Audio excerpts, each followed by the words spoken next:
Media সংগঠন জাতীয়তাবাদী ছাত্র দল কলমের রাজনীতি বিশ্বাস করে, জাতীয়তাবাদী ছাত্র দল দলের রাজনীতি বিশ্বাস করে।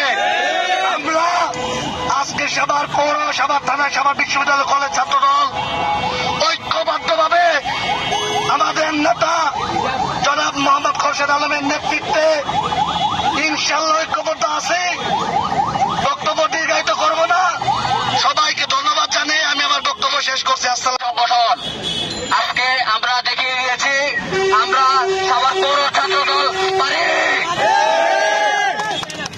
ঢাকা জেলা ছাত্র দলের একাংশের কমিটি ঘোষণার কারণে আমরা পৌর ছাত্র দলে সম্মিলিতভাবে এই একাংশের পৌর থানা ও কলেজ সম্মিলিতভাবে একাংশে আনন্দ উদযাপন করলাম। পরবর্তীতে ইনশাআল্লাহ পূর্ণাঙ্গ কমিটি হওয়ার পরে আমরা সবারে যে যেখানে আছে পূর্ণাঙ্গভাবে শুভেচ্ছা বিনিময় করবো এবং আনন্দ র্যালি বের করবো ইনশাআল্লাহ। এই প্ল্যাটফর্ম থেকে আজকে আমি সবাইকে সারা সবার